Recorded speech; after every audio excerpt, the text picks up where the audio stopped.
കുട്ടികൾ പഠിച്ച അക്ഷരങ്ങളും വാക്കുകളും മറന്നു പോകാതിരിക്കാൻ പുതിയൊരു ആക്ടിവിറ്റി. പിന്നെ അവർ പഠിച്ച വാക്കുകൾ ഇതുപോലെ കാർഡാക്കി നമുക്ക് കൊടുക്കാം. ലോട്ട് എടുക്കാൻ കുട്ടികൾക്കെല്ലാം വളരെ ഇഷ്ടമാണ്. അപ്പോൾ നമുക്ക് അക്ഷരങ്ങൾ ഒരു ലോട്ടായിട്ട് ഒരു ടിന്നിലിടാം.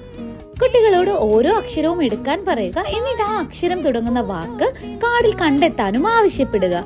വാക്കുകളും അക്ഷരങ്ങളും അവർ തന്നെ പറയട്ടെ. പന,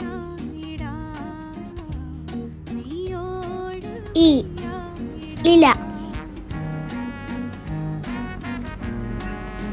ആന,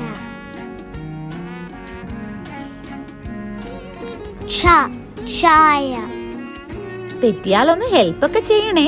ശരിയായ ഉത്തരം കണ്ടെത്തുമ്പോൾ അഭിനന്ദിക്കുകയും ചെയ്യുക. ഈ കളികളിലൂടെ അവർക്ക് അക്ഷരങ്ങളും വാക്കുകളും വേഗത്തിൽ പഠിക്കാം. മലയാള പഠനം ഇനി രസകരമാവട്ടെ.